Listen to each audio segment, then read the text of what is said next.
Aujourd'hui, je viens te montrer le secret dont tu as besoin pour traverser toutes les situations difficiles de ta vie qui sont cachées dans Psaume 23.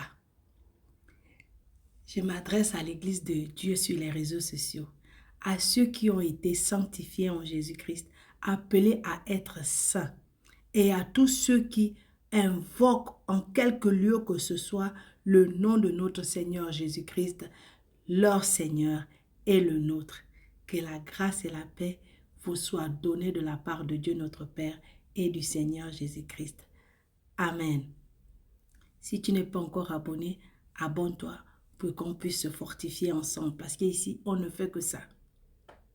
L'Éternel est mon berger, je ne manquerai de rien. Qu'est-ce que David veut nous dire par là? Michée chapitre 5 verset 4 dit: il se présentera et il gouvernera avec la force de l'Éternel, avec la majesté du nom de l'Éternel, son Dieu. Et ils auront une demeure assurée, car il sera glorifié jusqu'aux extrémités de la terre. Ici, on parle de Jésus et de ceux qu'il est venu sauver. Psaume 100, verset 3 nous dit: sachez que l'Éternel est Dieu. C'est lui qui nous a fait et nous lui appartenons. Nous sommes son peuple et le troupeau de son pâturage. C'est pourquoi Jésus dit dans Jean chapitre 10, verset 11, je suis le bon berger. Le bon berger donne sa vie pour ses brebis.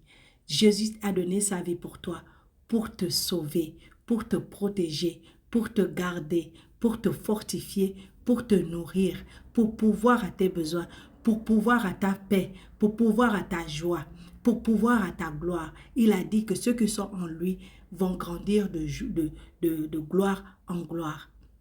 Donc, c'est pourquoi il est ton berger. Retiens ça. Deuxièmement, il me fait reposer dans de verts pâturages. Il me dirige près des eaux paisibles. Ésaïe chapitre 40, verset 11 nous dit: comme un berger, il paîtra son troupeau. Il prendra les agneaux dans ses bras et les portera dans son sein. Il conduira les brebis qui allaitent. C'est pourquoi Jésus dit dans Jean chapitre 6, verset 27, travaillez non pour la nourriture qui périt, mais pour celle qui subsiste, pour la vie éternelle, et que le Fils de l'homme vous donnera, car c'est lui que le Père, que Dieu a marqué de son sceau.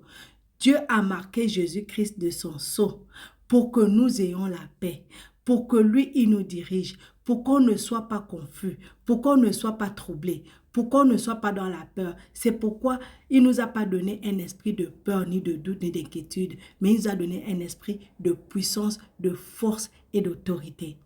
Retiens ça. Troisièmement, il restaure mon âme. Il me conduit dans les sentiers de la justice à cause de son nom. Il faut savoir qu'à cause de son nom, là, ça veut dire à cause de sa gloire. Tout ce que Dieu fait dans ta vie, c'est pas pour toi. Il fait ça pour sa gloire. Même ta naissance, même ta venue sur cette terre, c'est pour la gloire de Dieu. C'est pourquoi Psaume chapitre 54, verset 4 nous dit: voici Dieu est mon secours. Le Seigneur est le soutien de mon âme. Paul dit dans 1 Corinthiens chapitre 15, verset 45, c'est pourquoi il est écrit: le premier homme, Adam, devint une âme vivante. Le dernier, Adam, est devenu un esprit vivant. Donc, toi et Jésus, vous êtes un. Tu es un esprit vivant. Tu es un esprit vivant. Jésus et toi, vous êtes un. Parce que Jésus est un esprit vivant, toi, tu es un esprit vivant. Pourquoi il le dit? Parce que le vœu de Dieu, c'est dans 3 Jean chapitre 1 verset 2.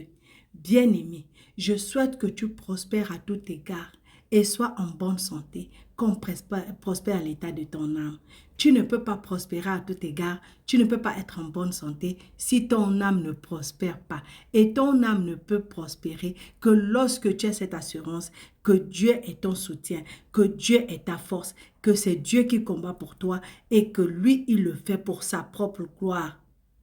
Donc, ne te fatigue pas à vouloir combattre, à vouloir anéantir les gens, à vouloir chercher les solutions toi-même. Sans le Saint-Esprit en toi, tu n'auras pas la solution. Tu vas toujours te perdre. Tu vas toujours essayer de faire tout par toi-même. Pourtant, quand tu fais entièrement confiance à Dieu, il a dit dans sa parole que ceux qui lui font confiance ne seront jamais confus. Et quand tu n'es pas confus, tu sais quoi faire, tu sais quand le faire, tu sais comment le faire, avec l'aide du Saint-Esprit. Quatrièmement, quand je marche dans la vallée de l'ombre de la mort, je ne crains aucun mal, car tu es avec moi. Ta houlette et ton bâton me rassurent.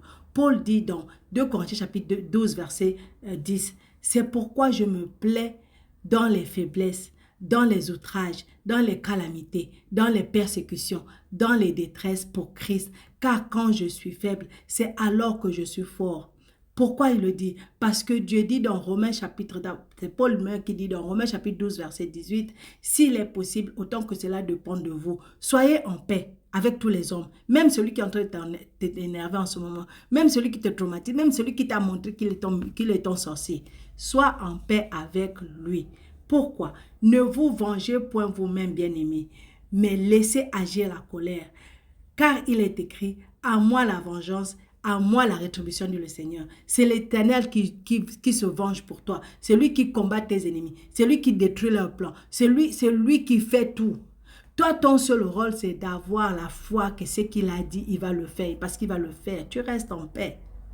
Cinquièmement, tu dresses devant moi une table en face de mes adversaires. Tu oindules ma tête et ma coupe de bord. Psaume 19, 7 dit, « La loi de l'Éternel est parfaite, elle restaure l'âme. Le témoignage de l'Éternel est véritable, il rend sage l'ignorant. » Quand tu marches dans l'esprit, Jésus dit que tu deviens comme le vent. Jean chapitre 3 verset 7 dit, « Ne t'étonne pas que je t'ai dit, il faut que vous naissiez de nouveau. » Le vent souffle où il veut et tu entends le bruit, mais tu ne sais d'où il vient, ni où il va. Il en est ainsi de tout homme qui est né de l'esprit. Et tout ce que tu fais devient une folie pour ceux qui veulent te faire du mal. Pourquoi? 1 Corinthiens chapitre 1 verset 5 dit, « Car en lui, vous avez été comblés de toutes les richesses qui concernent la parole et la connaissance, le témoignage de Christ ayant été solidement établi parmi vous, de sorte qu'il ne vous manque aucun don, dans l'attente où vous êtes de la manifestation de notre Seigneur Jésus-Christ. Il vous affermira aussi jusqu'à la fin pour que vous soyez irréprochables au jour de notre Seigneur Jésus-Christ. Dieu est fidèle, lui qui vous a appelé à la communion de son Fils, Jésus-Christ notre Seigneur. Pourquoi? Verset 18 dit, « Car la prédication de la croix est une folie pour ceux qui périssent, mais pour nous qui sommes sauvés, elle est une puissance de Dieu quand tu reçois cette puissance. » Alors, 6. Oui, le bonheur et la grâce m'accompagneront tous les jours de ma vie et j'habiterai dans la maison de l'Éternel jusqu'à la fin de mes jours. Psaume chapitre 46, verset 7 dit, « L'Éternel des armées est avec nous. Le Dieu de Jacob est pour nous une haute retraite. » Jésus dit dans Jean chapitre 10, verset 28 à 30, « Je leur donne la vie éternelle et elles ne périront jamais, et personne ne les ravira de ma main. Mon Père qui me les a donnés est plus grand que tous, et personne ne peut les ravir de la main de mon Père. Moi et le Père, nous sommes un, et il te garde par la foi en lui. » C'est pourquoi sans la foi, tu ne peux pas plaire à Dieu. 1 Pierre chapitre 1 verset 5 dit, « À vous qui par la puissance de Dieu êtes gardés par la foi pour le salut prêt à être révélé dans les derniers temps. » Voilà la promesse de Dieu pour toi. Apocalypse chapitre 3 verset 10, « Parce que tu as gardé la parole de la persévérance en moi, je te garderai aussi à l'heure de la tentation qui va venir sur le monde entier pour éprouver les habitants de la terre. » Donc la tentation est là, les épreuves sont là pour t'éprouver, pour presser ta foi, pour te transformer, pour te modeler à l'image de Jésus-Christ, ton Sauveur et Seigneur. Alors je prie pour toi que le Dieu de paix te sanctifie lui-même tout entier et que tout ton être, l'esprit, l'âme et le corps soient conservés irrépréhensibles lors de l'avènement de notre Seigneur Jésus-Christ. Celui qui t'a appelé est fidèle et celui qui le fera. Alors reste dans la foi, tiens ferme et surtout n'abandonne jamais. Aime, commente et partage pour bénir d'autres. Shalom.